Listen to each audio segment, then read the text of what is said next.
not the size of the dog that counts, it's the fact that's in the dog.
In 1968, Wildcat fans saw the end of a classic era of Ketron High School football.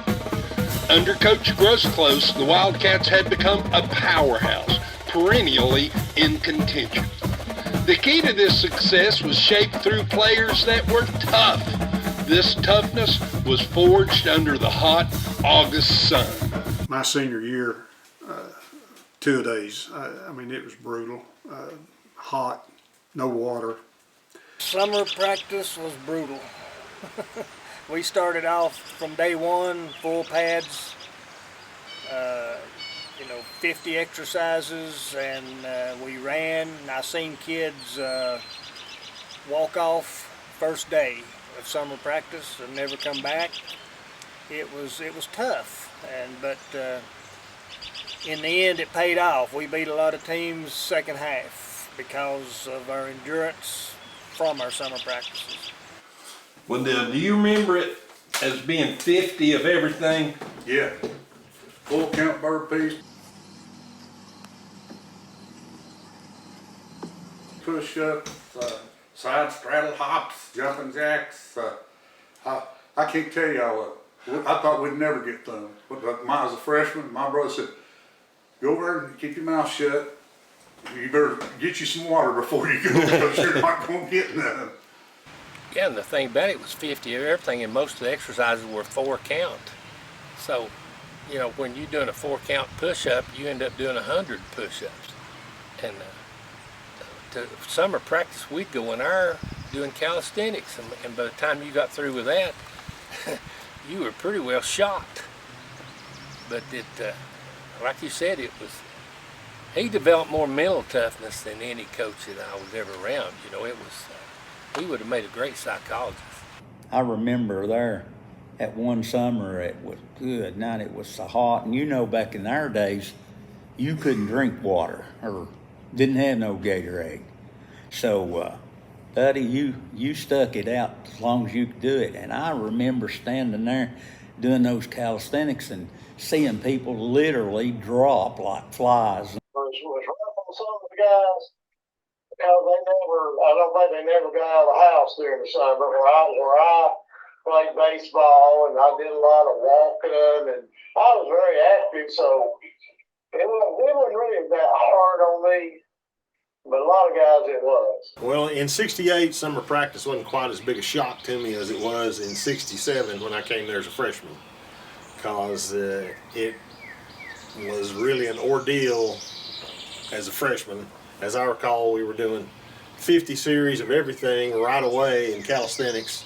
Start off with 50 jumping jacks, which wasn't too bad. But then after that, you got 50 of sit-ups and 50 burpees and 50 push-ups, and I couldn't even do 5 probably, so it was a question of just fake it till you make it, I guess. And so when I was a sophomore in 68, I was more prepared for it, and I was a little bigger, a little stronger, so the calisthenics weren't as big of a shock to my system, even though it wasn't a whole lot of fun to do that twice a day in August. The first day of practice, I had a pair of shoulder pads and a helmet, no pants, no shoes.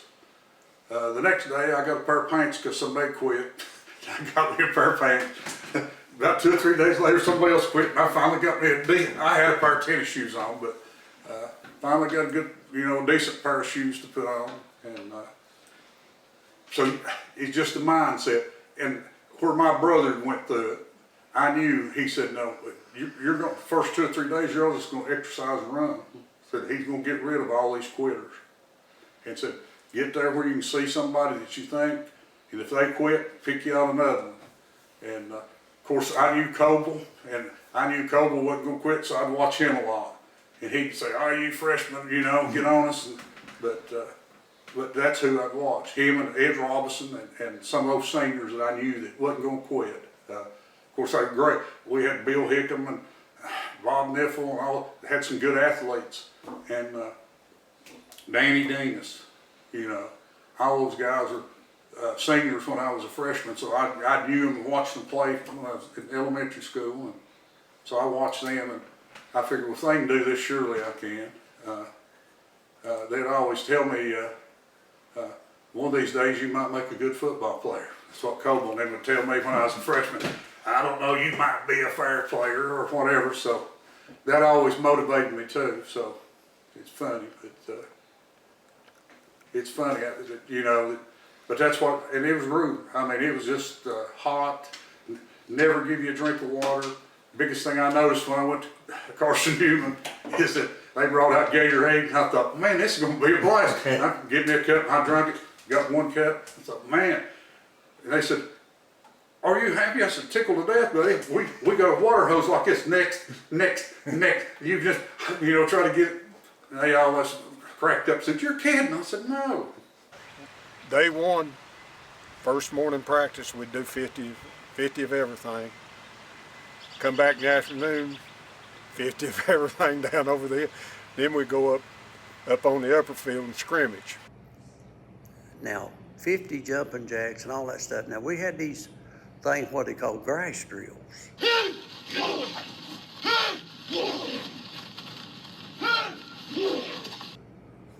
They were rough. I mean, if you done 50 of them, I don't think you could come off the field. But here was the deal. After every practice, we had to run wind sprints. And man, that was rough. You wore out if you practiced for about 2.5 hours, and then you got to run 5 to 6 wind sprints. And that wore you out. Well, at the end, after we had done all of our practices, we run sprints. And the linemen ran together, the backs ran together, and if you run, 3 or 4 of your sprints and you won them, you got to go in first. Then you would go down the line. So when you did run the sprints at the end, you wanted to run them just as hard as you could run and do the best so that you could go in early. Probably 80% of the practice time was spent running that first offense. Then they'd go through a little bit of the first defense usually, and then Clyde would always work on a punting game for 15 or 20 minutes, seems like. The 50 of everything got you in shape. It really did. Wind sprints and scrimmage, and we felt like that we were in shape, and we could outlast any other team over the course of a game. He believed in hard play. He believed in fair play. He believed in being in shape. And Buddy, he did work us. Him and the assistant coaches, they would run us ragged after practice. And we had to give it all during practice.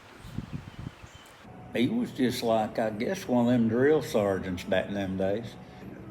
Grossclose was the type of guy, he wants you to hit somebody. Until that whistle blowed, he thinks you ought to have been hitting somebody. Whistle ain't blowed, hit somebody. I think he wanted you to be tough, and that was the biggest thing. And he always, I thought, stressed team, how the team played. He wasn't about you or anybody else. He's just about, man, our team needs to do this. We need to concentrate on. Coach was a motivator. Yeah, we were in practice one day and we were scrimmaging each other. And Grosclose was on the defensive side, you know, helping with the defenders to teach them what to do. So Larry Wooten got the ball and started around the end and was fixing to score, and Coach Grosclose tackled him right there. He didn't have any pads, nothing. He tackled him so that he didn't score. And he told him, he said, that was too easy. You're not getting in that easy. And so that was, he was right there on the field with us. And if he thought somebody was going to get in the easy way, he'd stop it.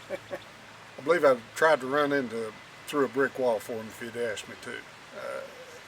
He wasn't much on the X's and O's, but he was a motivator. And we won a lot of games because of that over the years that he coached at Ketron. Just because he out-motivated other people, other coaches. We had Bull in the ring.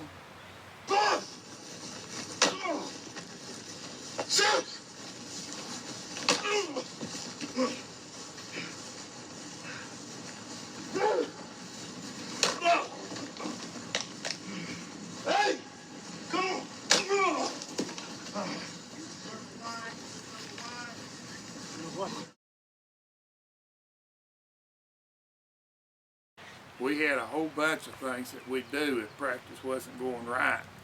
They'd just stop it. We'd hit each other for a while, and then we'd go back to practice. He'd get you ready. He could tell you a story and have you ready to fight in 5 minutes. But he's one of the best coaches I believe I've ever played under. And we all know he was a fine man. From the time I met him, he impressed me. I was scared to death of him. Just the way that his coaching style and stuff was. He was rough and he was serious. The man lived and breathed football. He never raised his voice. He never cursed. He was a teacher. He taught us how to get advantage of the other players, which most coaches just want to raise cane. But he was a decent man. Headed Dip had a couple of scrimmages. Had one with Bristol. We ran a couple of plays, fought a couple of plays, ran a couple of plays, fought a couple of plays, put us on the bus and come home. Well, it was an honor to play for him. He wanted you to do your very best, and he expected it out of you. And that he was a good coach, and he was fair. That's the biggest thing, is his fairness. He treated us all the same. If you wanted to play for him, you played. No matter who you were. We did a lot of scrimmaging, and we'd run the same play over and over and over again, and wasn't much scientific thought put into our practices. Of course, we had John, at fullback, and he was our go-to man. I mean, in Grosclose, he was a believer in 3 or 4 yards and a cloud of dust, and keep doing that. Nothing fancy, nothing that you would turn the ball over with.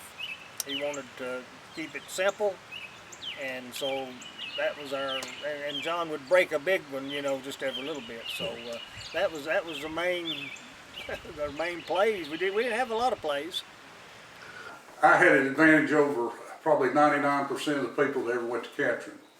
My brother David was a quarterback 5 years before I got to Ketron.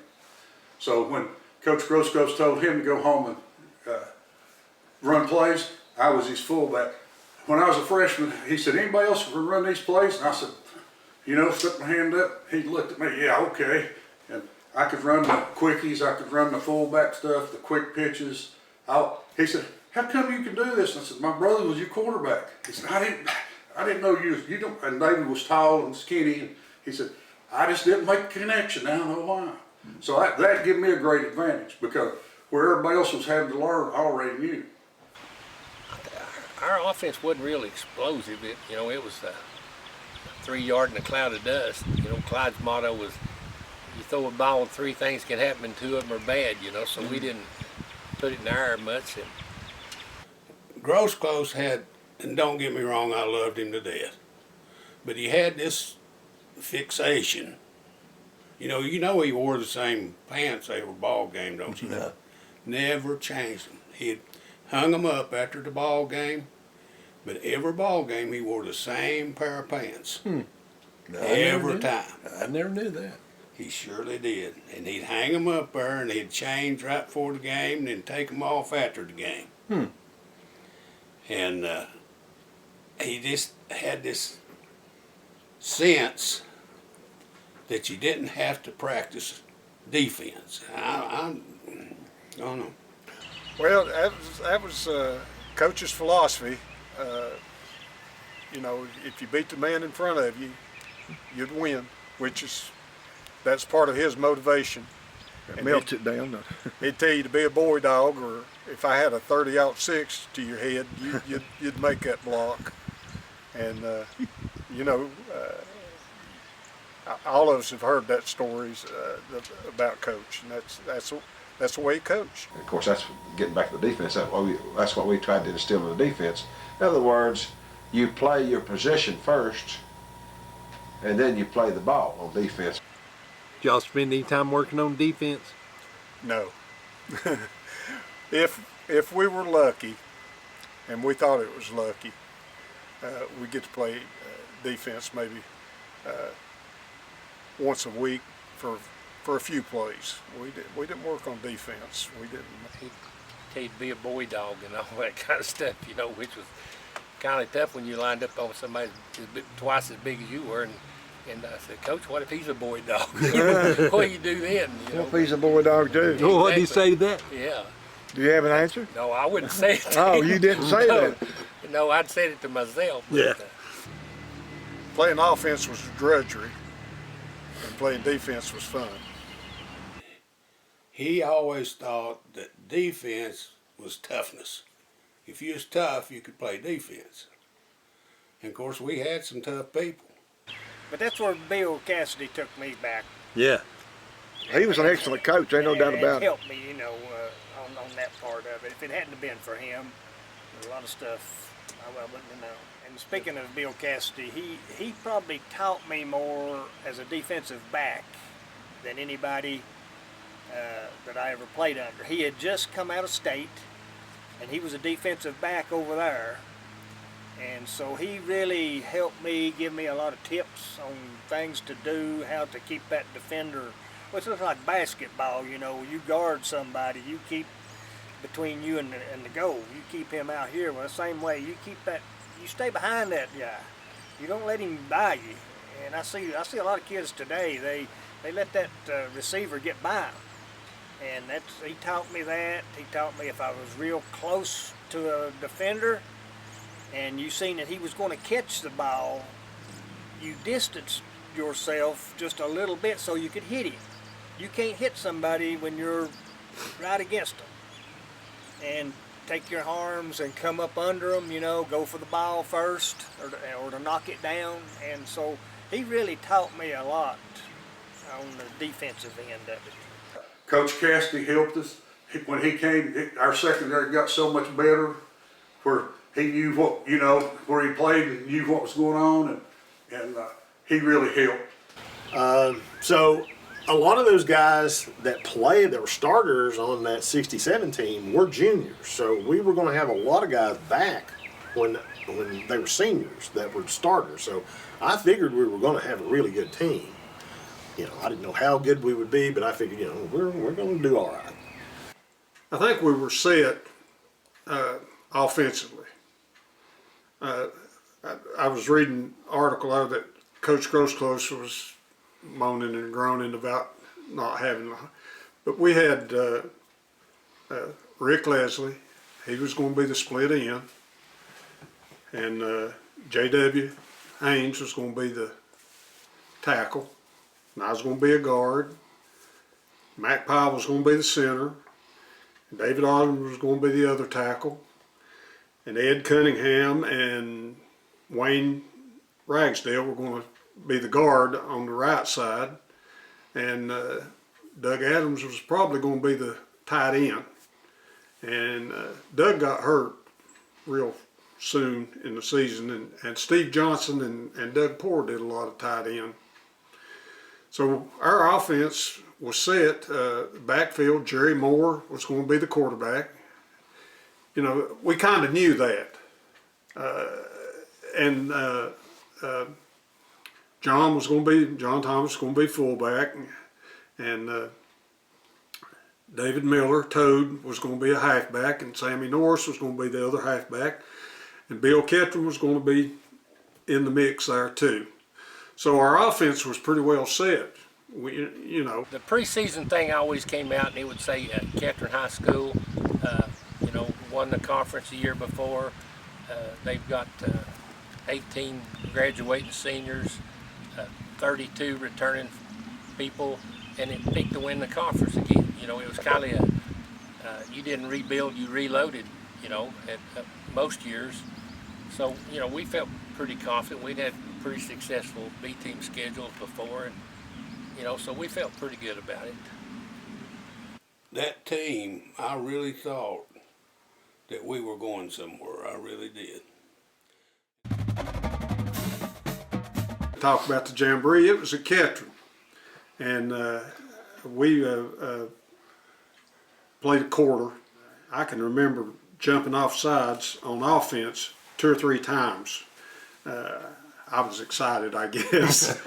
But that was the first appearance, I believe, of David Gladstone. He was a freshman, and I think they brought him in, and he threw 2 or 3 passes. But that was, I guess, his first high school game. In the Jamboree, I ran, I guess it was a 40-yard, the backs. Fastest back? Fastest back. I was second. Ron Justice from Central was first. And they said he beat me like a step. And so I do remember that. And that's the only thing that I actually competed in the Jamboree. I remember the Jamboree because that's when I found out I was going to be starting. I played defensive back the whole time I'd been there. And I told him I was the 5th defensive back and we weren't running no nickel.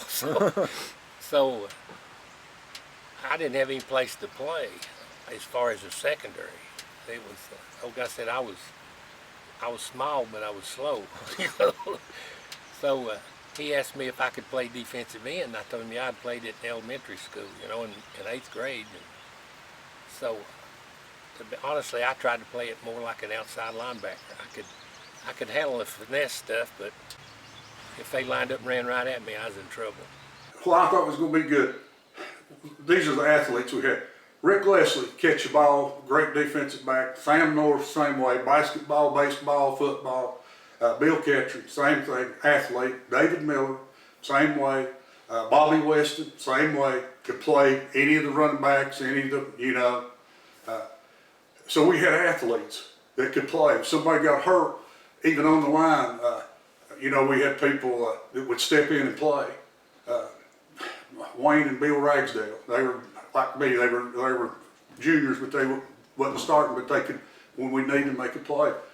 But I thought, just looking back over the years, I don't know if they could do anything. Like Rick Leslie, let me tell you the other one, Jerry Moore. Let me tell you about him. He had been my quarterback as a freshman, as a sophomore, you know. If you give him time, he could throw the football great. We didn't throw it a great deal, but when he did, he was on the money. Not very big. David Miller, another one, could play. He started halfback some. Got hurt. Bill Ketron stepped in, took it, you know, just Bill was playing in the secondary.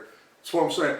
We just had so many athletes You know, they wasn't great big, they wasn't the strongest, they wasn't whatever, but we all played together. It didn't matter who was, you know, who got stuck in the ball game, they were going to give you what they had. That's one thing Coach Grosskopf always said, just give me what you got.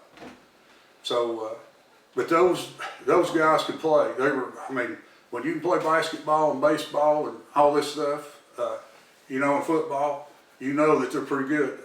Rick Leslie's not weighed 130 pounds. Catch the football, great defensive back. And Rick was another, like Sammy, he played all sports at Ketron. He played football, basketball, baseball, he ran the track. On the track team, he did the pole vault, among other things. Yeah, Sam was a good all-around player. He was the punter. He ran halfback a lot. Yeah, Sam played. He played defense. I guess he played strong safety. I don't know. He played somewhere in the secondary. I'm not sure what he played. But Sam was a great all-around football. He was a great all-around athlete altogether. Talk to him about Toad Miller. Toad was he was a real good halfback too. Toad had a bad injury though when he was I guess that year. Well, like most teams, we were pretty cocky, I guess. We our junior year, we had a pretty good season. Bonnie was he was a heck of a football player. He played guard, of course. He played linebacker on defense, nose man. He was just a tough guy, and he was, I guess, undersized. Of course, a lot of us were, but he was really quick, and he knew his position. He knew what he was supposed to do. He was a great leader too. You could depend on Monty. So we were kind of excited about our possibilities. JW, he played a lot the year before. Bonnie played a lot the year before. We had David Osborne, who was just a really strong guy. You didn't want to be in front of him in practice. He'd wear you out. Of course, Monty would too. Monty bloodied my nose one day pretty hard in practice. Of course, that's just the nature of football. It happens sometimes. In the season opener, not only did the Wildcats ruin Central's first ever football game with the 15-6 win, the Cats held Central scoreless until the final minute of the game. The Cat defense got the first points of the season on a Central mistake. The Cougar snapper sailed the ball into the end zone and resulted in a safety and a 2-point lead for the Cats. Thomas scored a touchdown from 3 yards out, then added the extra point. Cats were on top 9-0 at halftime. With 4:24 left in the final period, Thomas scored again. Ketron 15, Central 6. I remember they had a Justice boy that was a good running back. He was one of the first teams that started running a lot of the eye. He had a little more speed than we'd seen for a lot of people, but we played pretty good against them. Had the running back Justice, and I guess the running backs wanted to outdo him. So I guess that's one of my better games, where that I ran. In other words, they pretty well keyed on John, and I was loose. So we figured that, that was going to be a tough game just because of the sheer numbers they could throw at us. And that was going to be our first ball game. And I was getting psyched up, and I can remember Coach, y'all boys get your mind on the game. Well, that's the only place it was. It was a brand new stadium. They had a tremendous amount of people come out for the game. They were standing around the sidelines up against the fence and everywhere. And when their team come out on the field to warm up, they was impressive because they took up a whole field, just about. And we had probably 40, 38, 40 players. Like I said, didn't know what to expect. In Central, new school, new environment, they were fired up. So they had this kid named Billy Justin. He was tough. he was hard to tackle. It wasn't an easy game to win, you know, because they had as many people or more people than we had. Tough ball game. They had a running back that was pretty good. Justice. And we were pretty lucky that we won. I think it was 13-6 or something. 15 to 6. 15 to 6 or something like that.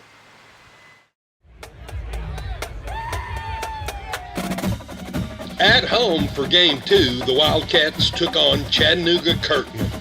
John Thomas had a great night, scoring 29 points on 4 touchdowns and 5 extra points. Sam Norris caught a 10-yard touchdown pass from Jerry Moore and also scored on a 15-yard run.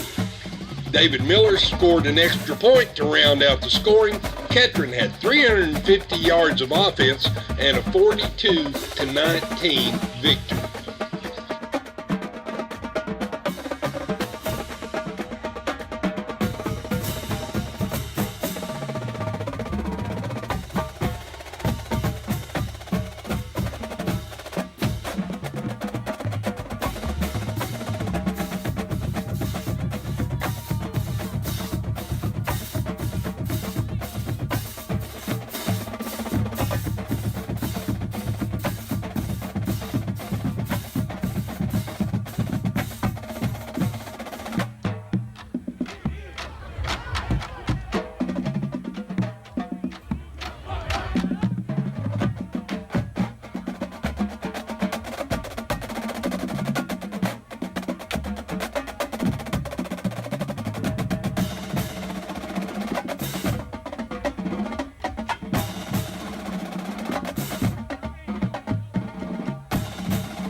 We didn't really know what to expect, but when they got off the bus, they was a big bunch of boys, and but we didn't have any trouble with them.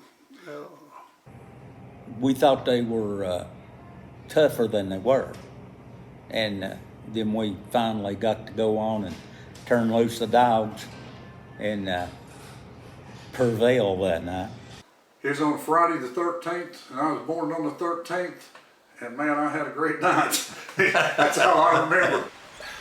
Well, I mean, we just, we could pretty much do whatever we wanted to, you know, with them. We was expecting probably better things out of them, but we just, we could run the ball. And of course, Jerry Moore, he was our quarterback.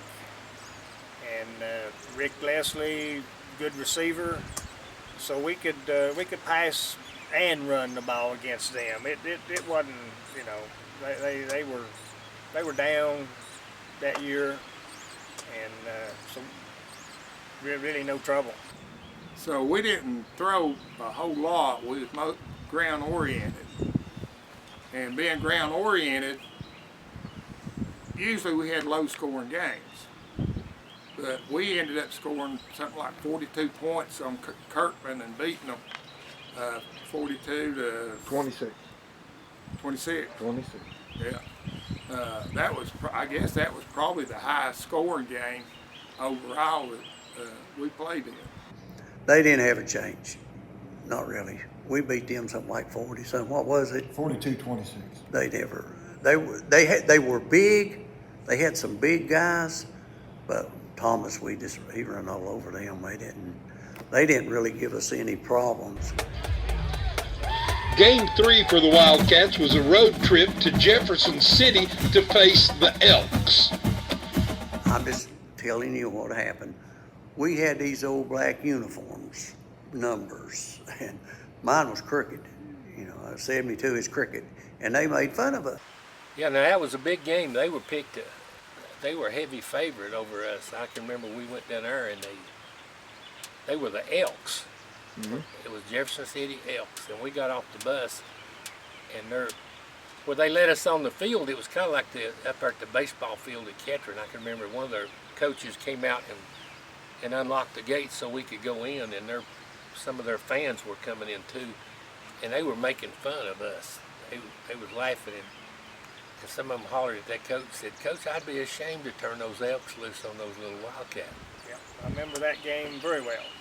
I know we went down, and you was talking about the locker room earlier. They just run us in a classroom.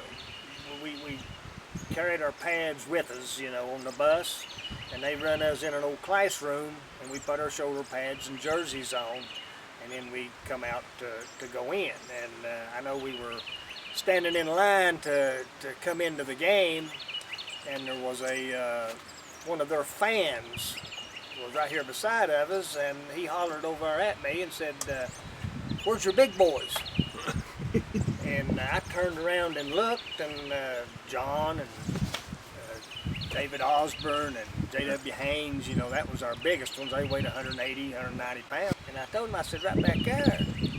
He said, "No," he said, "you're big boys." He said, I said, "That's our whole team right here."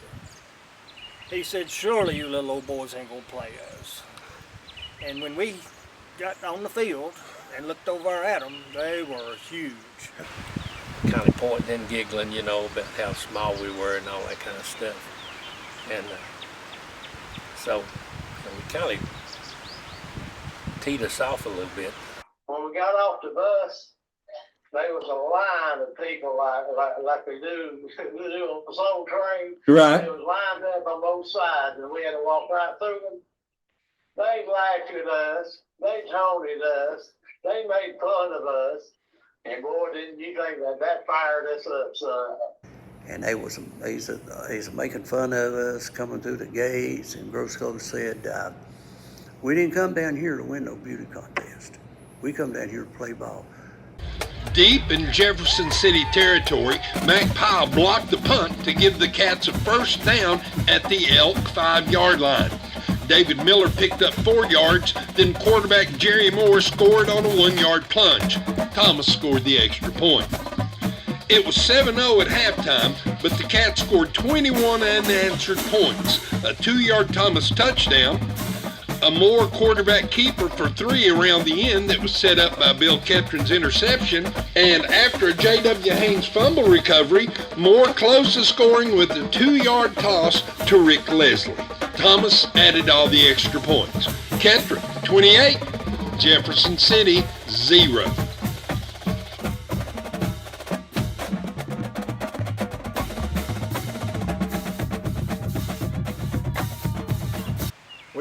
We pretty much wore them out. But they were slow. And so we beat them on just nothing but speed. And I think I had a couple interceptions that game, and they tried to pass the ball, and we just so much more faster than they were. They made a big hole, the line did, and I got loose through there and was headed for payday, and the ref gets in my way and tackles me.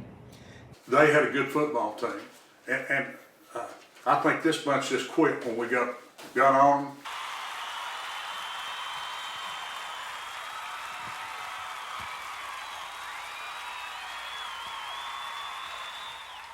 And while we were sitting outside, Coach Grosclose went and talked with their coach, and he come back and he was telling us what their coaches said. And he said that Coach Grosclose said, their coach said, "I think we can pop you tonight, Coach. I think we can pop you." And it had made Coach Grosclose mad, you know, that we hadn't played or anything. He was telling us. He got us fired up before the game. And then we went out there, and they were a lot bigger team than us. They had a lot more size. And we beat them 28-0. So when we were getting ready to come back to Bloomingdale, to Ketron, after the game, got us all loaded up, Coach Grosclose stepped up on the bus. And he looked back there at us, you know, and we were waiting to hear his comments. And he stood up and he took the clipboard, held it up beside his head. He said, "I think we can pop you tonight, Coach. I think we can pop you." He got his revenge. We can pop. Man, I'll tell you what, we shut their mouths. You know, that was one game that you know, we got on that bus, they wasn't no laughing and pointing at us no more. They was all in shock. Game 4 for the Wildcats was on the road against a familiar nemesis, Churchill. When Ketron was first at school, established school, it took several years for Ketron to get to the point that they could play with Churchill. And so there was some animosity, Churchill and Bloomingdale and Wilbank, because Churchill used to beat them all the time. You know, my brother Tex was on the first team that beat Churchill, so that was in '64, I guess. So they pretty much dominated for several years. Churchill dominated Ketron. Well, it was a big rivalry, I guess mainly because Grosclose and Sally, their head coach, you know, they were good buddies if they wasn't on the football field. They got with Thomas Bennett together. And so it was a rivalry, you know, between the conference.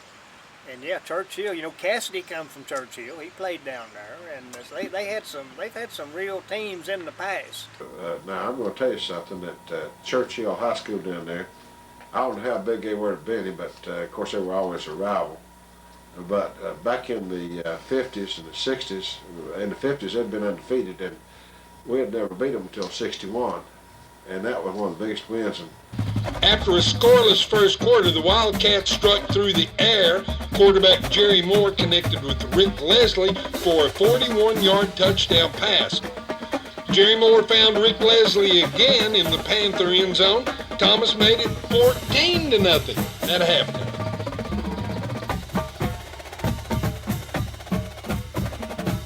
The second half was big for John Thomas. Just 20 seconds into the third quarter, Thomas broke loose on a 79-yard touchdown run.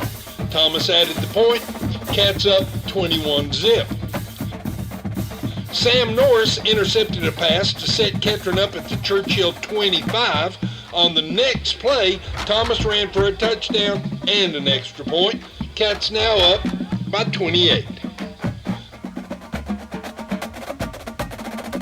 The final score came after Bobby Weston intercepted a Churchill pass on the Ketron 38. With David Kearney at quarterback, the Wildcats scored a final touchdown when David Miller caught a 40-yard touchdown strike.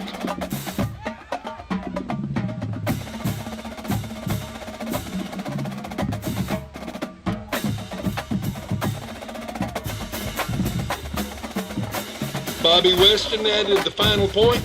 Ketron 35, Churchill 0. Can't remember a thing about it except the score.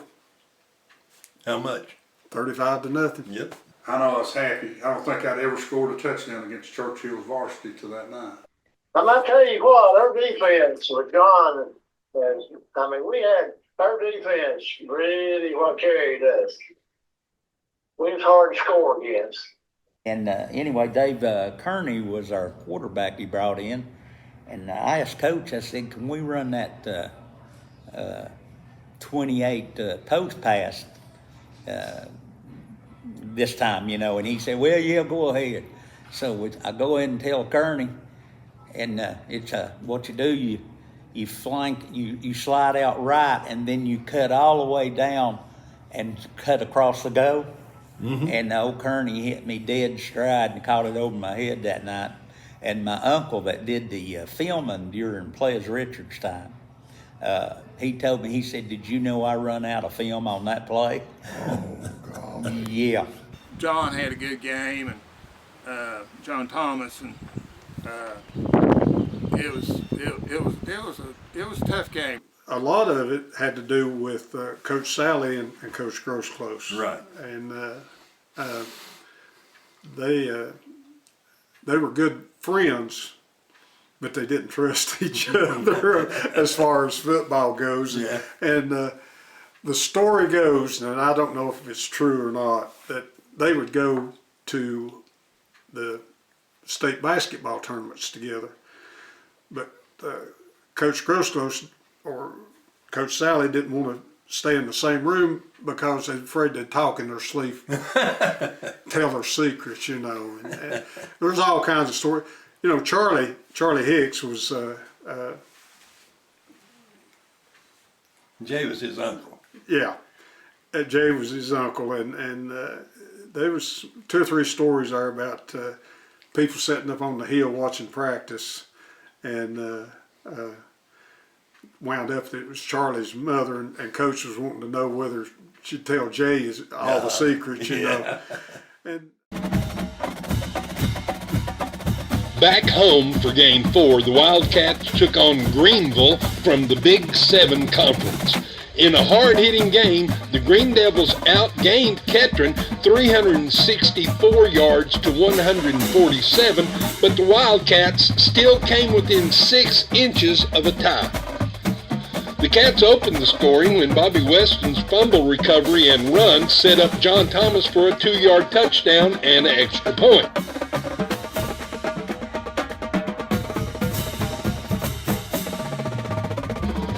In the second quarter, Monty Gerard was carted off the field with a knee injury, and before halftime, Greenville had made it 7-7 with a touchdown pass. In the third quarter, the Green Devils found the end zone again with a 39-yard touchdown run. Starting at their own 28-yard line, the Cats ground out a 78-yard drive, capped off by a Thomas 3-yard touchdown. Workhorse John Thomas ran for the tying extra point, but was stopped 6 inches short. Final score, Greenville 14, Cats 13. Honestly, I think Greenville was the hardest team we played that year. That's the first time we ever got a good look at the triple option. We didn't have a clue how to stop it. And I know seemed like I made a tackle every play. I was tackling somebody every play and didn't get a tackle, because every time, if I took the dive, the quarterback would take, he'd pull it and take the thing, and then if I tried to step outside and take the quarterback, here'd go the fullback, and that we stopped McIntyre. He didn't do much, but Gillespie worked on us pretty good. He was a stud. He's the one that knocked Bill out. Yeah, he ran hard. They had a Gillespie fullback, probably 220, 230, big old boy. They always had a big fullback. And of course I played safety, and he come through the line, and I zeroed in on him, and I was thinking the whole time, hit him low. Yeah. And he dropped his head, and we hit helmets. Oh. And that was the end of it for me. I've never been knocked out in my life. They knocked me out. They drugged me off, to the sideline, and I sat over on the bench the rest of that game. And then they said, well, you might want to go to the hospital and have your neck checked after the game. I mean, that's what happened. And so I still have a problem with my neck today over that.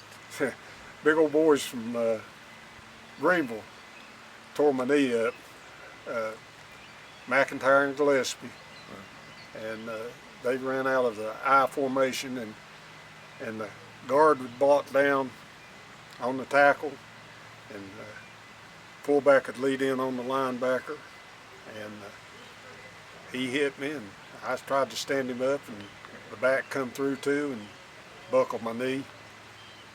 That was the Greenville game. By the time, and also we played Greenville and lost to Greenville in the Big 7 champ that year by 1 point when Monty Gerard got his knee hurt. Nobody ever mentioned the word concussion. No. They didn't know what that was. Of course, I played the next week, Run 17 straight extra points. And Monty was hurt, and they put somebody else in. We should have run it the other way. We run 30 buck again, and we didn't make it. And Monty said, "You messed up. I knew I was the only one good." I said, "Well, you're probably right." They had every player, 11 men lined up inside the tackle, and we still handed the ball off to John. So, all Jerry had to do was fake it, and I'd be wide open, but we're so used to running John on extra points. We always ran the extra point on left guard, which me and J.W. Haynes, and I got hurt, and they tried to tie this game up running it over the left guard and didn't make it that time. We'd made, I forget how many in a row we'd made extra points with John Thomas. Right. John running over left guard. Now, I ain't bragging about him, but now Monty could carry you out there. Now, he was short and little, but he was strong as a bear. I think that's the reason I told him he had advantage on me. I was tall and couldn't get down, and he had there, but now, yep, that was a big factor. If we'd have had him in there, Thomas would have scored that point. It was an exciting game. It was low scoring. I think it was 14 to 12 or 13 to 12. 14-13. 14-13. It it's bitter, but they come out on top.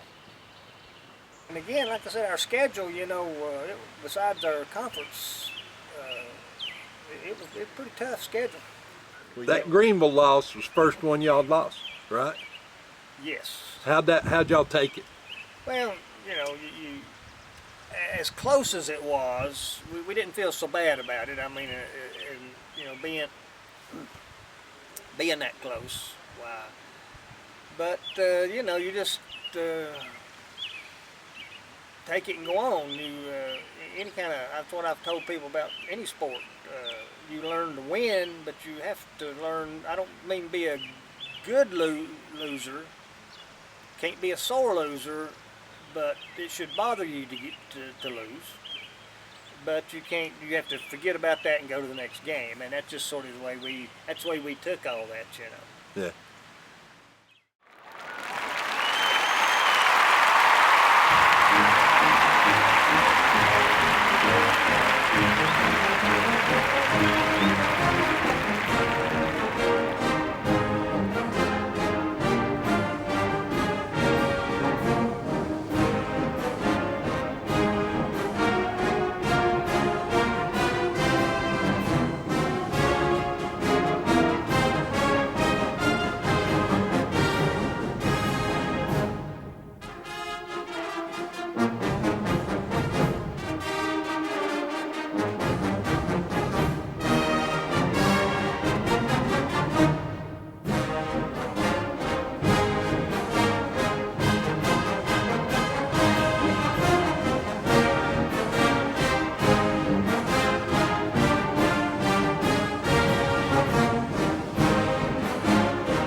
Against Linview, John Thomas collected 19 points, making him fourth highest scorer in the state of Tennessee with 100 points, now his total.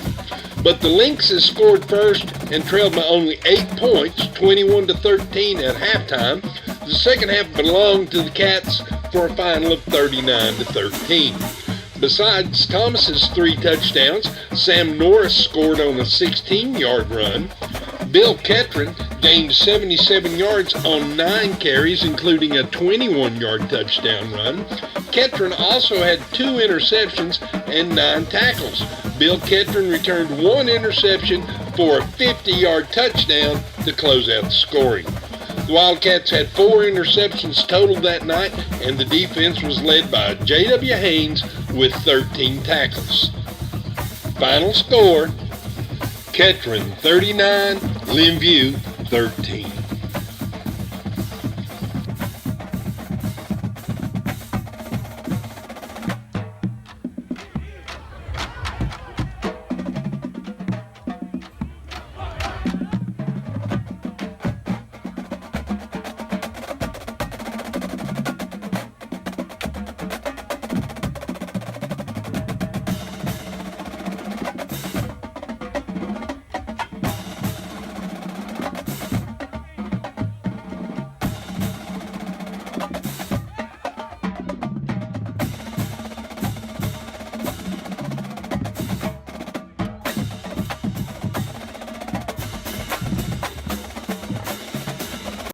the week before Limview, and we were just, doing our regular defense and offense, running our plays. And I got through the line, got stood up one side, and I guess hit from the right or left on the left knee, tore the knee out. Coach Cassidy took me and David Miller over to Johnson City to Doc Robertson, and Doc told your season's over, and told me, he said, you might be able to play in a week or two. And that was the Limview game I missed. Now, Toad Miller was fast. He was pretty fast. I mean, and I think he could carry the ball. I don't know a whole lot about him because I didn't play with him long, but what I remember is he forwards you blocking. Now, Sam Norris, I don't know. But now, Toad he could follow a block. A good game over there. Running the ball good. I think I had an interception or two, and had several yards. But we'd get the ball down. Anytime we were close to the goal line, it was John. I mean, that's just the way. And it kind of bothered you at a time. You'd run the ball for 30, 40 yards and get it close. You wanted to score, but the odds and everything were so much better with the ball in John's hand to get that short yardage. John didn't fumble. He was solid, and for 4 or 5 yards, he's gonna get it for you. And that was the smart. That was a smart play to do. We had a couple of guys, I think it was hurt, because that's when Eddie Cunningham took over for somebody, and he was a little new on the job. But there for a while, they lined up in a pair eye, and they put a guard back there at halfback, and was running at me, and they were cleaning my clock. They were taking the tight end tackle and double teaming David Osborne. Right. And then they had that big guard kicking me out. I weighed 140 pounds, and they just kept running that fullback up in there, and the tailback, and they're hollering, telling me to be a boy dog, boy. And they just kept running it, and that's when I told David, we just made up something. I told him, I said, I'm gonna keep that tight end off of you. So when he goes down, I'm gonna go with him and keep him down there. And I said, you loop and take the dive. Yeah. Well, that guard had been blocking me all night, so he followed me down there, and they just KO'd me. But David come clean, and he knocked that running back out of his shoes. And they just quit running it. They didn't run it anymore. If they'd have been on top and saw what had happened, but I think they figured that we'd managed to stop them some way, but they didn't know how we did it. We was making up stuff to try to survive.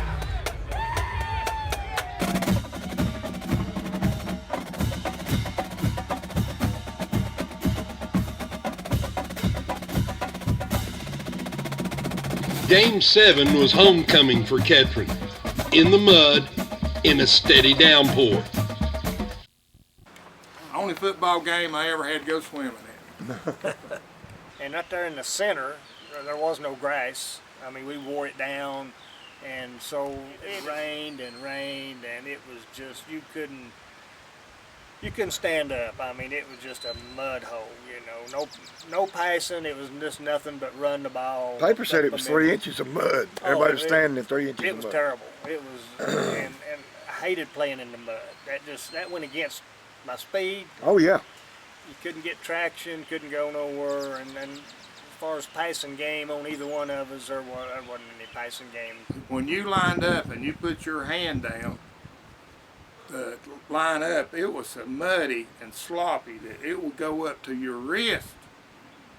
Okay, like in a swamp. It's not deep, but it's deep enough that you couldn't run in it. And, it was over your ankles. And it kept pouring down rain. It never stopped raining. So it was foggy. It had rained all day long and was still raining. 'cause if you're out there with cleats, it don't take very long to get a big clump of mud. Coach Cassidy taped my knee up, and I had tape from my hip to my ankle on my knee. More like a cast than it was a tape job, and they put me in at nose man rather than linebacker, and I hated that. Halfway through the first quarter, you couldn't read numbers or color jerseys or anything else we submitted. And it was, you couldn't get your footing. You was all the time sliding down, falling. It was a sloppy game, but we won it. I think Coach didn't call the game off because he was afraid that Gladstone would pass us crazy. And so we played it in the mud, in the rain. David Gladstone was a talented quarterback. He could pass with either arm, kick with either foot. During the 1969 season, Gladstone died in a car wreck on a Friday night when the game was postponed by rain. In 13 games, this game in the rain against Ketron was the only game of his career with 0 passing yards.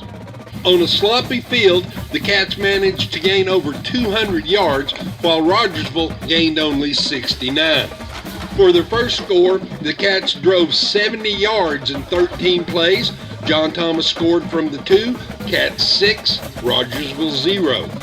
The Wildcats' other touchdown came when Rogersville lost the handle on a slippery football. J.W. Haynes recovered the fumble on the Rogersville 12-yard line. John Thomas scored on a 12-yard run. Thomas's 12 points moved him to 3rd in the state while averaging more than 6 yards per carry. Final score, Ketron 12, Rogersville 0.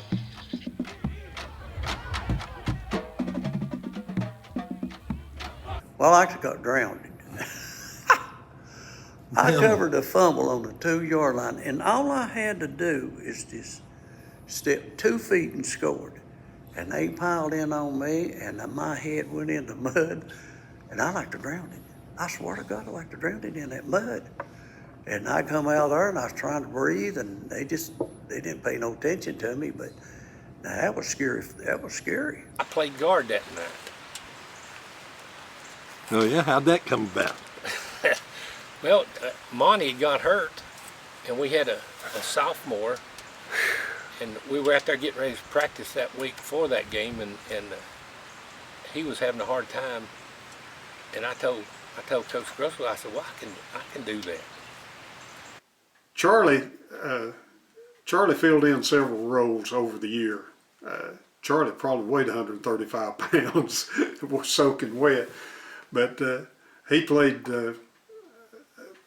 He could have played running back. I think he played some offensive guard. Oh yeah. I played defensive end. Wherever we needed a ball player, Charlie jumped in there and played.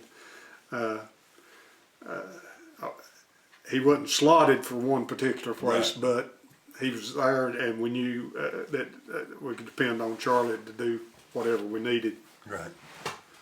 But yeah, I guess it was fun. I wouldn't want to do it again. Amazing that anybody scored 12 points in that game. I mean, it was the mud was 6, 7, 8 inches deep all over the field, and it just it was awful.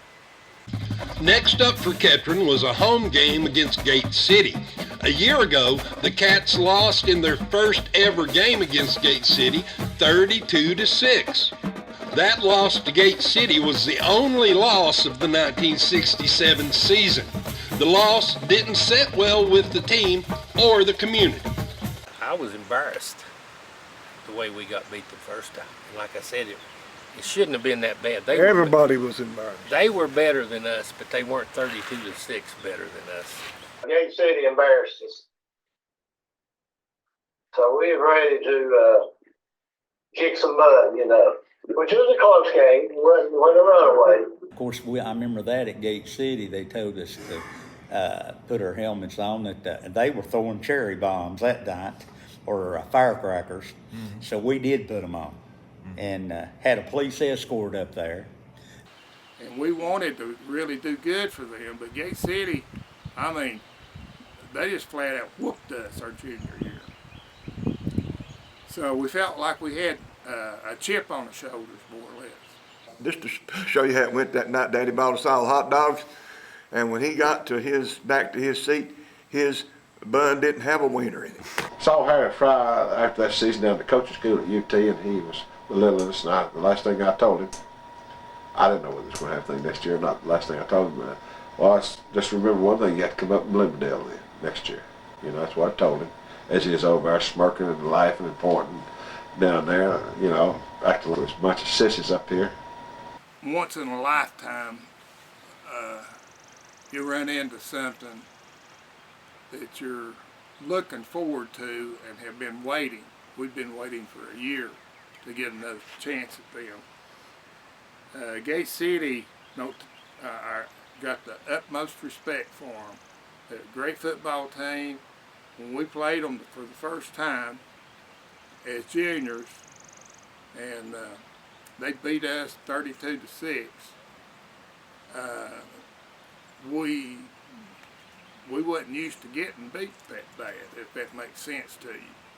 You know, that was one that hurt down to the quick. So we had been talking about this game for a year. And Grosclose was wanting revenge, but he never really stressed it, you know, like that's what he wanted. But I think we just really played it like we played it. The stands, I mean, they brought bleachers in the end zone. Yeah. And they filled that place, and there was people standing all around the end zone. I mean, this was, I don't know how many people helped, you know, but it was full, the capacity. Big write-ups in the paper. The whole community was fired up about it. My brother Tex was reading the paper about the Gate City team, and had a big write-up about them, and he just threw it over at me and said, "Here, what do you think about this? You know, get you fired up." And I really believe that the motivation that we had was what won the game. Not necessarily the X's and O's, but the motivation that we had. And where'd that motivation come from? Well, you know, it started with Coach Grosclose, and then, like I said, the whole community was involved. Everywhere you went in Bloomingdale, that's what they wanted to talk about. That was the game that we talked about, was the big loss at Gate City. We felt ourselves that we had let our community down, which we had excellent fan support from Moorbank and from Bloomingdale. I mean, we had the fans.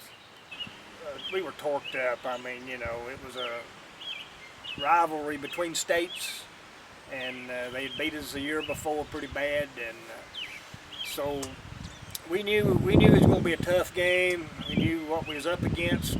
They sent, we ended up, I think, a wreath or something come to us. You know, we don't know where they said it was from them, but who knows where it came from.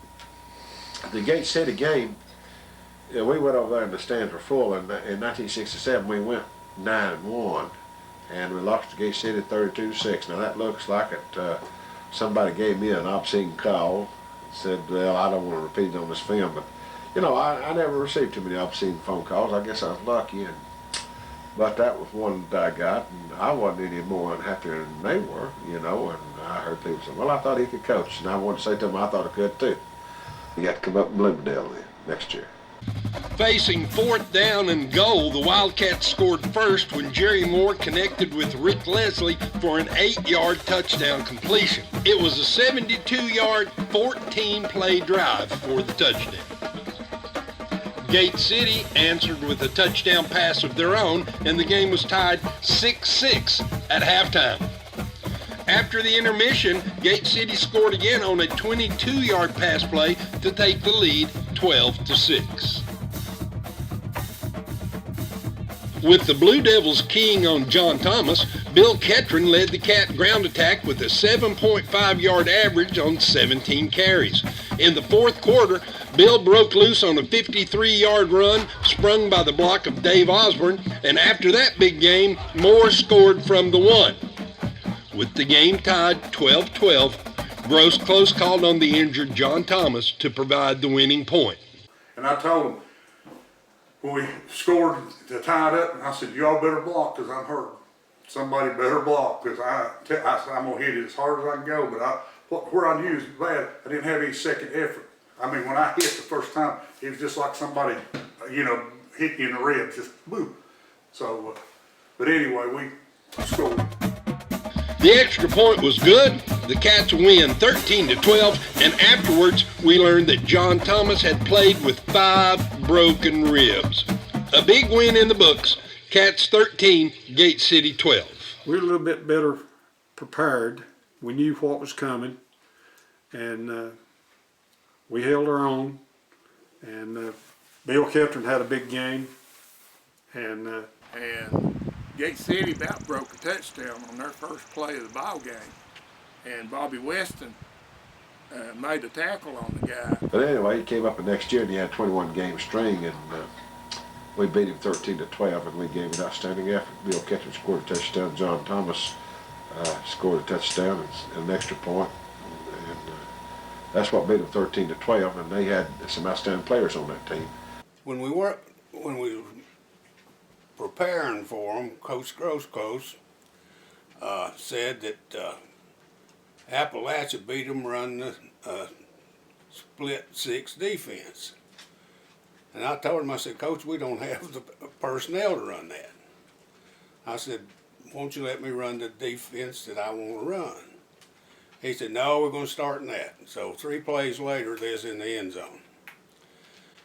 And so I went up to him, I said, can I change defenses? And we had Coach Hicks there, Charlie now, Right.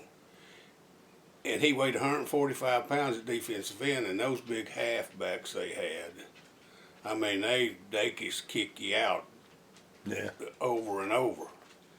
So what I did, I changed the defense up to a 6-1. And we'd run an inside and an outside. And I'd scouted Harry one time, and I didn't ever have to scout him again because he did the same thing every time. If he cheated the halfback out, he's going to run the quick pitch. If he cheated the halfback up on one side, he's running the belly to that side so that guy would get up and kick out. Yeah. And then if he's going to run the middle trap, the fullback would cheat up. So we knew just exactly what he's going to run, because I'd watch that and we inside and outside. I mean, it's that simple. Yeah. And of course that put Charlie down in there where he was making a tackle before they even got started. And we shut them down. And I made the tackle on both of their extra points because they were going to run at me. I knew they were, because the other defensive end was Doug Port. He weighed 190 pounds.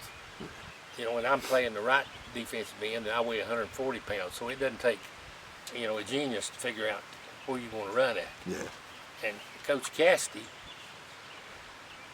had us run a slant, and instead of just playing straight up all the time. And the first play that they scored on, we slanted inside, and they handed it to the fullback, and I was right there. And then the next play, when they scored on the pass, the quarterback decided was going to keep it. He was going to fake it to the fullback and keep it. Well, I was slanting outside then, so the tackle took the fullback, and I hit the quarterback. So I ended up making a tackle on both extra points. But you think I heard anything about that? I can probably tell you one thing about that Gate City game that nobody else can remember. Let's hear it. Or nobody else will tell you anyway, because nobody else remembers it. It was cold that night. It was a cold day at school. It's going to be cold tonight, because I knew, I'm not going to be playing in this game, more than likely. So if we were ever fired up for one ball game, that was the game. But anyway, when the game gets started, there was nothing like Friday night when you hit the field and them lights. You just so excited. You put all your work in for summer practice and everything, and you just waited for Friday night to come. And we did get revenge that year. We only won by 1 point, but that was as good as 100 we won. And that was probably, I guess, well, that was our biggest game, you know, one we looked forward to. They were ahead of us going into the last 2 minutes of the game, and Bill Ketron broke a long run. With David Osborne was in front of me, and David, he's the only one that could get out of my way. But he made a key block, and then I cut inside and went down the sideline for 53 yards, I believe it was, and got it on maybe the 2 or 3 yard line. And I was so pumped up then, I believe I could have carried 3 or 4 of them over, you know, and scored. I wanted the ball so bad.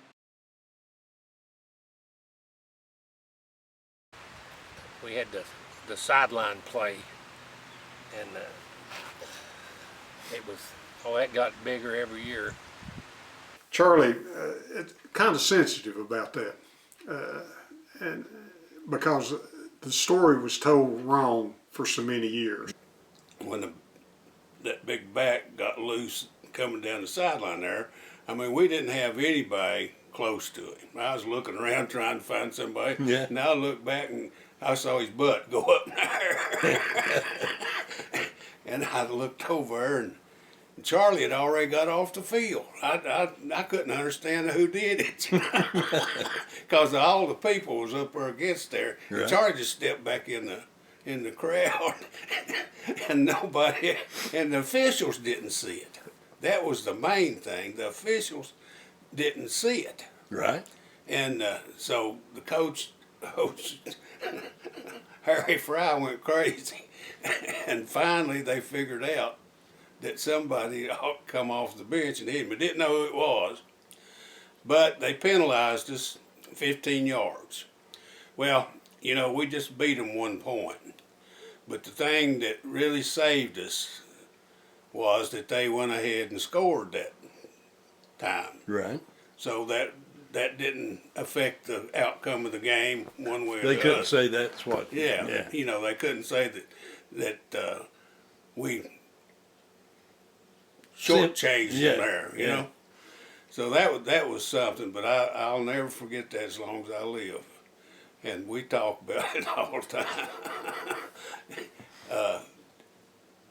Sammy, we had the ball, I just come off the field, and Sammy Norris, they ran a quick pitch toward our bench, and when he gets tackled, the ball rolls out, and it's just flopping around on the ground like that. Well, we used to have a drill when the coach, we'd be practicing offense, and he'd just drop a ball in the backfield, and you'd dive on it, you know, to cover it. And I saw that loose ball, and I just, without thinking, dove for the ball and ended up, at the time, David Porter was a tackle for them, and he was picking it up, and I ended up tackling him. And it got from that till it was one of the Rogers boys that picked it up and was running for a touchdown. Well, anyway, they give us a 15-yard penalty, and they got the ball on about the 30-yard line, and then 3 plays later, I can remember the quarterback ran for 8 yards, and then the fullback ran for another yard, and it was 3rd and 1 on about the 30-yard line, and they fake it, and hit a kid named Billy Peters for a touchdown. And that's what I used to tell them all the time. They talk about that costing them a game. I said, how many times can you score on a possession? You can't score but once. So if they'd have scored on that fumble, then they don't score on that touchdown pass. So it's either or. But anyway, I played a good ball game that night, but all anybody remembers is that. I believe Sam Norris fumbled the ball, and on our sidelines, and of course I was on back. You know, I really didn't see exactly what was going on, but next thing I knew, they were throwing flags, and what had happened was Sammy had fumbled. And Charlie was standing on the sidelines, so he dove in and recovered the fumble from the sidelines. And of course they threw a penalty and give them 15 yards or whatever, but they scored about 3 plays after that. Ever what happened, I know what I've heard, I know what Gross Close has told me, and all of this stuff, but I didn't see it. I was on the field, you know. I didn't see that. All I know is they said that Charlie jumped off the sideline and tackled him to keep him, but it didn't hurt him because they scored about 2 or 3 plays later. But poor Charlie had to live with it, being from over across the line over the years. But I don't think it had any bearing on the game. By the way, I will set the record straight too that you take Charlie Hicks in 1968, the dedication. I was standing on the sideline there, and Charlie Hicks was standing on the sideline, and Bobby West and Jerry's brother was standing over there, and they played defense, you know, and they didn't play offense, and the ball rolled out of Sammy Norris's arm. He intercepted the pass on the far side of the field. Here it came, wiggled his way, ran back 30 or 40 yards, and ball ended up where he was tackled on about the 40 right in front of me. And now I'm standing looking at it, and I could almost reach out and get it myself. And I said to myself, I wish I'd roll on out of bounds. Well, here came 4 great big Gate City players head towards that ball. And I said, boy, that's curtains. They're just going to scoop it right up and go, because Sammy had fumbled it when he was tackled. And it was landing about as close as I am to you there at the camera. And all of a sudden I saw a man out there covering it. I mean, you know, the ball, loose ball. And funny thing about it is, it was Charlie Hicks, and he rushed up and handed it to the referee, who was George Bailey that night. And nobody saw it, and all those Gate City boys just looking at each other, and everybody looking at each other. They didn't know where he'd come from or what had happened. He came back off of the field, and I put him on in behind everybody because I was afraid they might put him out of the game. Because I realized what had happened. He jumped out there and covered that ball and handed it to the official. Well, that's where they got the big story, falsehood started that Charlie tackled somebody. He didn't tackle anybody. He covered the fumble. He read so much in the paper for years after that, he believed it himself till I brought him up here and showed him the film, the Gate City film, where he jumped out there and covered it. Then he got back off the sideline after he handed it to the referee. And he believed it. He'd read so much he believed it till he saw the film. And I brought Bill Lane, who'd been writing it all those years. Because a lot of people over in Gate City claimed that they'd been cheated. Now, I'll tell you a little more about that comment about it now. Anyway, Charlie I showed him the film, and I showed Bill Lane the film, and then Bill Lane quit writing it after that because Bill Lane knew that I was right. A lot of people didn't know what happened, you see. And, but anyway. I also heard rumors you grabbed him and threw him out there. No. But that's been a rumor too, as it's went around. That's a lie. Okay. I've never knowingly cheated anybody. Although I wanted to get that ball myself, I did. He must have read my mind. I wish somebody could cover that ball for us, but I didn't want to be somebody off the sideline. I certainly didn't do that because I had too much respect for the rules of the game on that, although you might have heard other stories about me. But I wouldn't have stooped to that because that's not football. Did they penalize you? Well, I'm going to tell you, he penalized us 15 yards for that, and he didn't throw him out of the game. He just penalized him for unsportsmanlike conduct 15 yards. And to show you, well, anyway, Gate City scored 4 plays later. So I can't say that beat them, that we cheated them, because they scored 4 plays later, and then we came from behind and whipped them. When Bill Ketron got loose on them, about a 60 or 70 yard run on a pitch out, and then John Thomas made the extra point, made 13-12. So it was a storybook finish, but I asked Charlie Hicks, I said, Charlie, why did you do that? He got up there and his eyeball stuck out on the stem. He said, they're not going to score, like that. They're not going to score. I never will forget it. But I said, that's fine, Charlie. Just calm down, because I knew his people, and he just like his mama's people, the Sallies, and I played ball with his uncles, Jay Sally, that coached at Churchill. So I knew how they were when they got all excited. And I said, gee, if I didn't know it was the Hicks, I'd think it's the Sally standing there, That's what ran through my mind. But I put him on. I said, well, you just calm down. You just get right back in. I thought, that'd be all right, And then finally we got him back in. But he was sent up. There's no question about it. He wanted to win. That's what we wanted. It was the game we wanted, and it's the game we got. It was unfortunate John Thomas got hurt, and I'm sure other people have talked about that because it's legendary. had 5 broken ribs at the first of the game and stayed in the game. Coaches didn't know he was hurt as bad as he was. He told us in the huddle that he was hurting, that we was going to have to step up. And I guess we did, because we won the game. But yeah, we were on a high after this game. I mean, of course, kind of a letdown knowing John wasn't going to be playing next week. Yeah. They went down and. It was one of the early plays. I broke through, and the safety come up to hit me. And when I hit him, I spun. And when I spun, somebody hit me right there. And I don't know if it was a cornerback or the other safety, but you know how you get and just sort of knocked me off. I get up and it felt a little bit funny, but the longer it went, the more it tightened up. And I couldn't believe the doctor came out there and laughed and said, "Oh, you got broke ribs," and just, I don't know how you play. I didn't know it was broke. But that, like I say, one of the games I always remember because of just how hard we prepared to play. And wasn't about to go out of the ball game because of it. Got out there and we started moving the ball pretty good. John was running, and it was the first of the game. John come back to the huddle, and he's having trouble breathing. And he said, "Man," he said, "I'm hurting." And John never complained. Never, it didn't matter. You could run over him, I believe, and he wouldn't say a word. He was complaining. I said, "Go tell Coach." He said, "No." He said, "I'll be all right. Be all right." Well, they were keying on John big time. I mean, any time John went through the line, whether he had the ball or not, they was 3 or 4 hitting. I mean, it was just they were abusing him, just every time. I mean, and that's what they were. They knew he was our biggest threat, and that turned me loose. That helped me. So they give me the ball, and I'd get 5-6 yards, and just take the ball down. And I believe our first score was a pass from Drury Moore to Rick Leslie.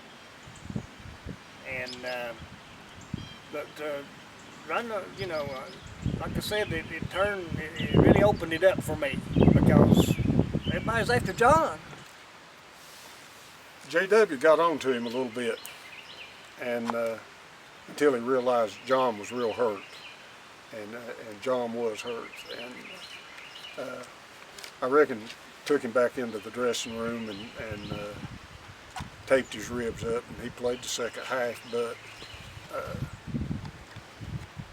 John was a tough ball player. And I started thinking, no. It's John Thompson ain't afraid of nobody. He don't quit for nothing. And so I did that, threw that out, and then, after the ball game, but listen, he stayed in there because he wanted to win that game. He had to. They'd carried me out of there. If I'd have been hurt like that, I couldn't have played. But now he stayed in there. John Thomas didn't get hurt. You see what I'm saying? He was like invincible. And for him to say, "I'm hurt," he's hurt. He's really hurt. He got hurt. He tried to make it all through the game, and I knew he was hurt. And I said, "John, you're hurt. You can't go back in." If he'd have come out, maybe he wouldn't have missed so much. But he stayed in there, and that's just the way John was. Yeah. I mean, he was tough. And I know at halftime, I'll tell you this, we went in the locker room at halftime, and we were sort of at the back, and John was back there, and John raised his jersey up, and he had already started turning blue around them ribs. Well, they taped him an ace bandage, tape, and he went back out there with those cracked ribs. More of a decoy than anything, wasn't it? Well, really, it took defenders away from me, or Jury, or Sam, or whoever. Of course, they didn't know he was hurt. They didn't. You didn't know. We didn't want them to know. I kept thinking, I've got a bruise. I think I went to the sideline, and somebody come in for me. I think, anybody fullback. and they put balm on me, you know. And they said, "You all right?" And I said, "I'm fine, I'm bruised, you know." But as the game went on, I knew that I kept getting tighter and tighter and tighter. John Thomas, pound for pound, he was about as tough of a football player as you ever ran into. He was like hitting a wall, and he could flat out punish you. When he come through that line, of course he played fullback, and he played the old style fullback. Whenever he come through that line, all you saw was shoulder pads and knees and thighs, and he was very serious about it. It was a tough job to try to tackle John. As far as I recall, I don't remember anything about him being hurt until after the game. Right. And, you know, when I saw in the paper that Sunday, I think the headline said something like, Thomas breaks 3 ribs and plays on. And that really, knowing John, that wasn't a shock to me. Yeah. Well, if anybody could do that, that'd be John. You know, we didn't know that. I mean, and we didn't know. We got to the dressing room and they were talking about it, and because John, he just kept playing, and honestly, it didn't seem like it was as bad to start with as when he come in there and started cooling off. You know, while he was playing, he was handling it, and then how he scored that extra point is, because I know I watched it, and when he hit in there, they had him stopped. He said, it says here, he blasted him. Yeah, he did, because he hit in there, and it was just like a stalemate, and then it looked like somebody just dropped another gear, you know, and then he just punched it in. Like a bulldozer. Yeah. And Bill Ketron, and they did key on Bill. No, Bill just kind of run away with them. He did, boy. He run away with them. They hurt John, and that left Bill wide open. We went to the hospital, and my mom, and I guess my brother David showed up, and Grosko said, "Oh gosh, here comes your mom." Mom came over and said, "How you feel?" And I said, "Well," Grosko said, "We're waiting on the x-rays." And the doctor came out and said, "You got some broke ribs. I can't, you know, this." And next day at school, he said, or Monday, whenever I went back to school, Tuesday, whenever I got out of bed, I couldn't hardly move, but he said, "I can't believe your mom didn't fuss." And when I asked him about John playing onward with those broken ribs, he kindly jumped up from his desk thing there, the way I remember it, and he said, "My God, Wilhelm, I'm not a butcher. If I'd known the boy was hurt, I'd have pulled him out of the game. But nobody told me." They had worked on that all week, I'm sure, with stopping John. That was their motive, was to stop him.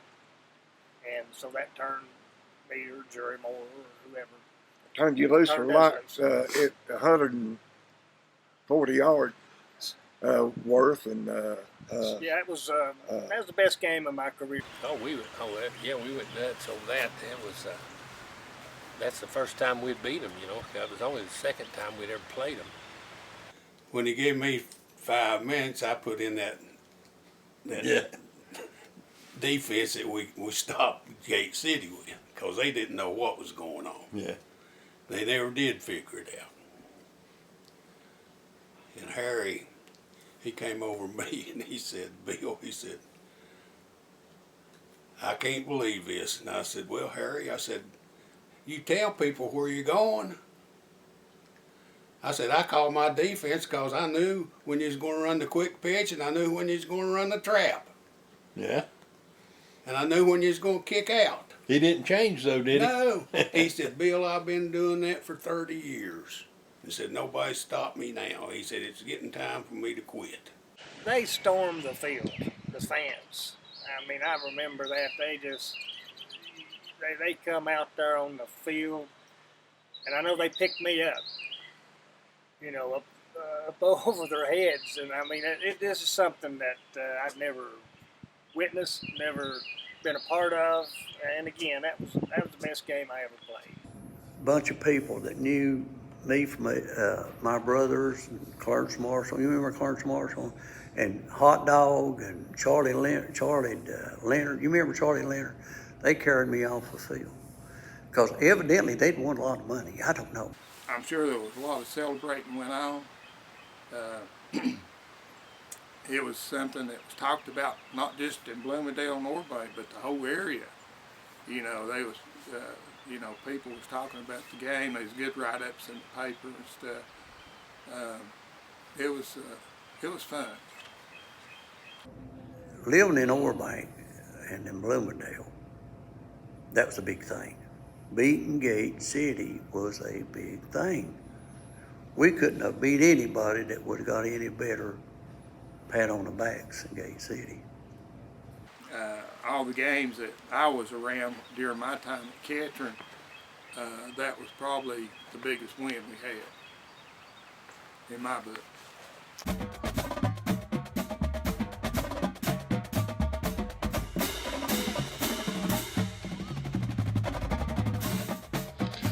For the second game in a row, Ketron was trying to end a 21-game winning streak by defeating Knox Fulton.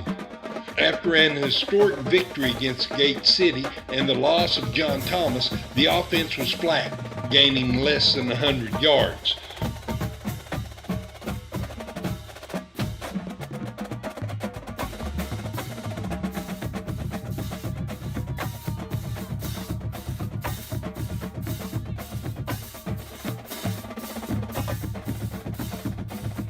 For the Cats, the only points came from their defense.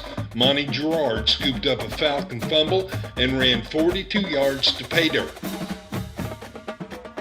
And so I'm running over there to get it, and well, Monty got there before I did, and he picks it up and takes off. And you just kid Monty, I was running behind him hollering laterally. And he kept, he wasn't about to give it up. I told him, I said, I didn't think you was ever going to get there. I said, I threw 2 blocks on that play. Well, I was just kidding him about it, but it was pretty good. The Cats lost for only the second time that season. Final score, Knox Fulton 12, Ketron 6. The next week we played another team back-to-back, 21-game win string, and we lost to them without John, 13-7. It's Knox Fulton, and they was in the top 10 in the state. You know, they raised everybody together then. Well, we knew that weekend and first practice on Monday that we had lost a big strength of our team and John not being able to play. I think we had a mental letdown after the Gate City game, and then we took a pretty good thumping. Not score-wise, but physically we took a pretty good thumping from Knox Fulton. Probably the toughest game, toughest bunch I ever played against. Fulton? Fulton. We just got through playing Gate City, but Fulton, they hit you to the, I believe the whistle would start blowing and they hit you. They didn't let up. We knew we were playing Knox Fulton, but we really didn't know anything about them. I was tickled when that final buzzer went on, because they used to tell us to hit till the whistle. Well, they would hit till the whistle and then some. And you'd be, you know, there'd be a play on the other side of the field and you'd run over. Well, you'd get there about the time the guy got tackled. Well, if you dive in there, you're going to get a penalty. So you'd be pulling up, and by the time you'd pull up and relax a little bit, kaboom, or somebody drop a hammer on you. And they hit Mac Powell so many times like that. He had tears in his eyes. Didn't he get any late hit flags? No. It was a close game, score-wise, but that's not how they beat us. They just flat out whooped us that game.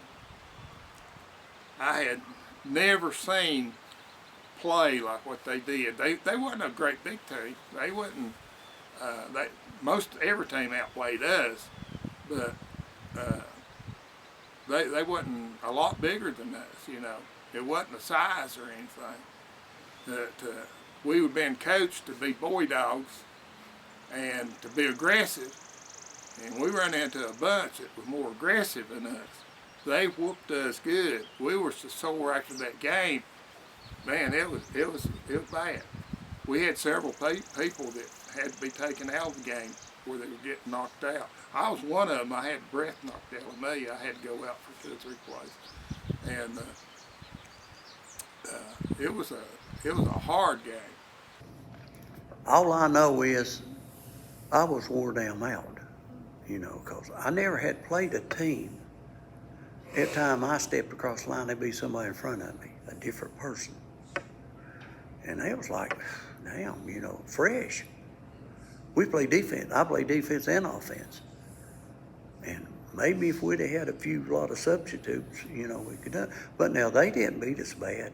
I mean, I guess they felt like maybe they was lucky to go home for victory. Monty scored on a field goal. I mean, on a punt. Fumble. He scored on a fumble. But as far as him coming up here and just beat us to death, they didn't do that. We didn't score on offense. Monty picked up a fumble and ran it in. Got our 6 points. Gave us 3 or 4 hit me. I mean, you know, they just come from everywhere. But they outmanned us by far without John, and they were a good team. They were the hardest hitting bunch I ever seen. Like I said, most of it was that. It weren't that they were that much better than us or anything, but they hit you to the line. I mean, I believe the whistle would start blowing, and they hit you. They didn't let up. That tackle pulled again, and I, saw the halfback. I knew it was a pitch out. I stepped across that line of scrimmage like I'd done the previous 2 times, except that time I did a pivot and I come around with a forearm, and I caught that pulling guard inside the head, and I watched him flop around on the ground. The final game had a lot riding on it. A Wildcat victory would win the conference championship and send Coach Gross close out with a win.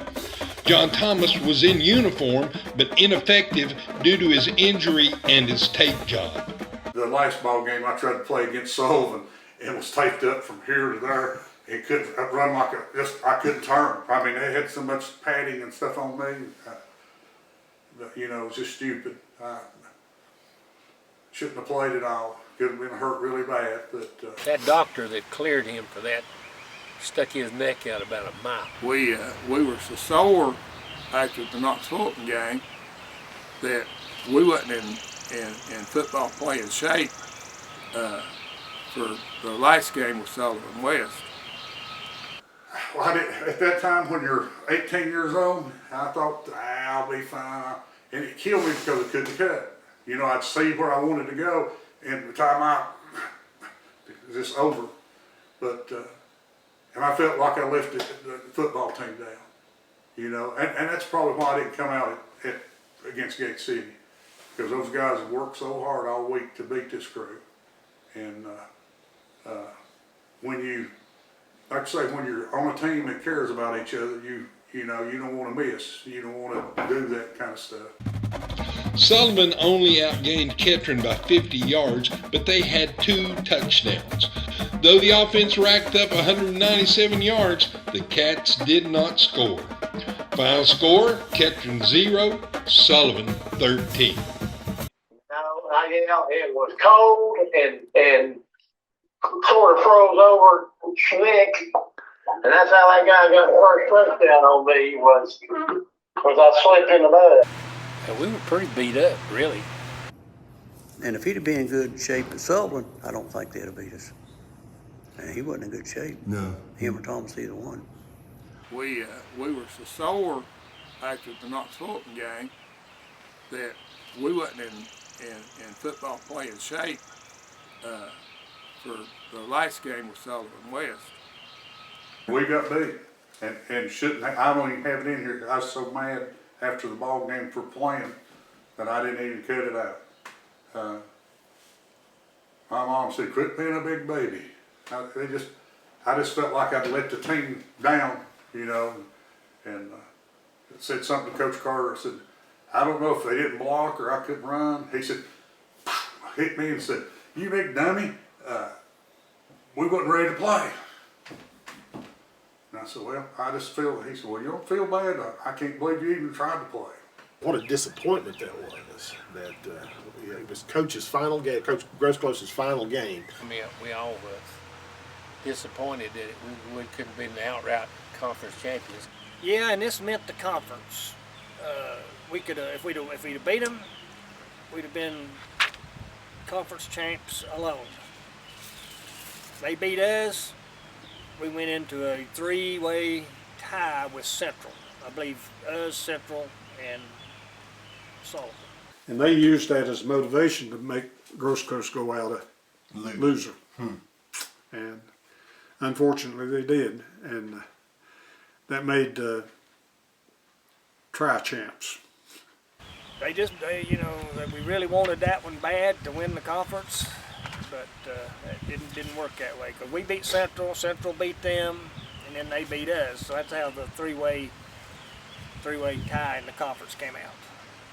So it was hard on everybody for Clyde to go out with a loss. Nobody liked that. I'm sure Clyde didn't like it either. No. The last game of the season we lost to Sullivan. The last game I coached 13-0, and Sullivan had lost to Central 16-0, and we'd beat Central at the start of the season 16-6 in the opening of their stadium. Then we had a tri-champ there. It was kind of hard to go out losing that game, but we hadn't really had a decent practice all week, and these guys here had their minds on everything except football, and we got beat, ironically enough, on a reverse, which I practiced against every day, and I believe the other thing was a punt return, of all things, and we practiced against punt returns and reverses every day. The final two losses of the season were a bitter pill for the Wildcats. But on the bright side, Ketron was co-champions of the conference, and postseason honors were awarded to several Cats. Wildcats were named to the All-Upper Lakes Conference first team. They were John Thomas, Monty Gerard, Rick Leslie, and David Osborne. Conference Back of the Year was John Thomas, and Conference Lineman of the Year was Monty Gerard. Upper Lakes Conference Honorable Mention went to quarterback Jerry Moore, running back and defensive back Bill Ketron, center Mac Pyle, and tackle J.W. Haynes. In addition, Thomas and Gerard were named to the All-East Tennessee team. Coach Grosclose retired from coaching and spent the rest of his teaching career as assistant principal at Ketron High School and then becoming principal at Ketron Middle School. He was head coach at Ketron from 1957 to 1968, ending with a career record of 86, 31, and 5. When I quit coaching, I was 39 years old, and my oldest son was 12. And I decided that I needed to take the advancement when I could. I feel like I just learned how to coach at 39, and where I could really do some good because I knew the little things in the ball game made the difference. He lived and breathed football games, and he remembered every bad thing that you did and every good thing that you did. It hurt him not to be on that football field. But we, that year, well, just after, we actually got beat one time, and that was Greenville. Of course, nobody would play us. Yeah. You know, and we had to, Coach Grosclose had to go Greenville, Knoxville, Chattanooga, they played Chattanooga. Yeah, I mean, nobody would play us because we was beating everybody. Yeah. I really loved the game. I liked the contact. You know, I like hitting somebody. Hurting? Who cares? That's just the way I felt. You know, I liked the contact. When they called him to run their side and then JW, then I had to block that person because if I didn't, John was in my ear. Who wants to be a tri-champion? You know, it's better than having a losing season, but everybody wants to be the champ. And we were no different than anybody else. He was there with the ambulance that night, and he loaded me up in there, and as we was going to the hospital, that bed was a banging on both sides of that thing. And I said, dude, boy, won't you slow this thing down? I'm getting killed back here. And he said, I got to hurry and get back before halftime.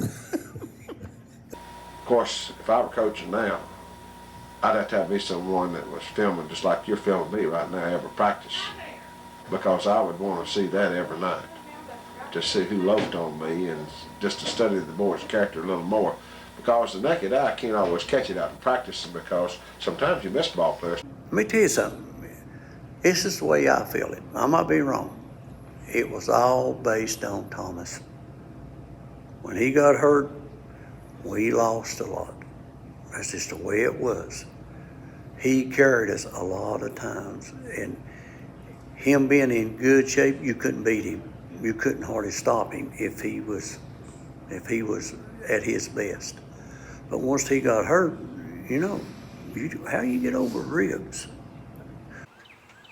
He was also the hardest guy to tackle, that most punishing back that I ever tackled. And I hit him pretty much every day in practice, one way or the other, and I don't think I ever got the best end of that stick. The football season of 1968 was more than 50 years ago, but those teammates are still close and still get together regularly. I did enjoy it. I enjoyed the guys I played with, and still enjoying it today. So you can tell that there was some close friendships developed during that time. And I treasure those friendships today. Still, you see these guys, they're just like your brother. And but to me, that was the highlight, just being on a team with you, with the people that wanted to win. And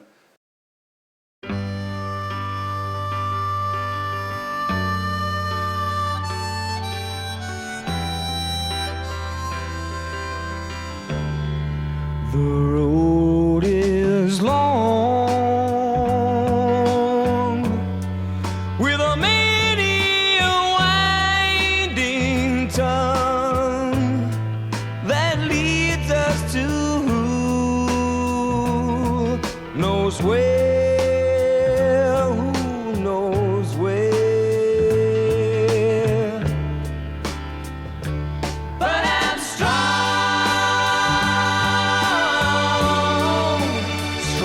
enough to carry him. He ain't heavy, he's my brother. So on we go. His welfare is my concern.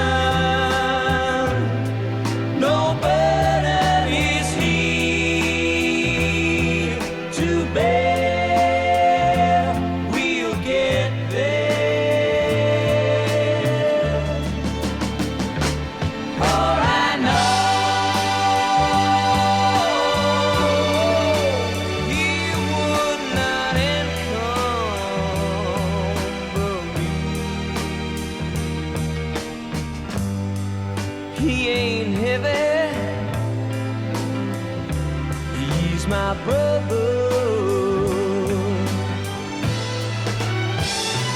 If I'm leaning at all, I'm leaning with sadness that everyone's heart isn't filled with the gladness of love for one another. It's a long, long road from which there is no return. While we're on the way to there, why not share?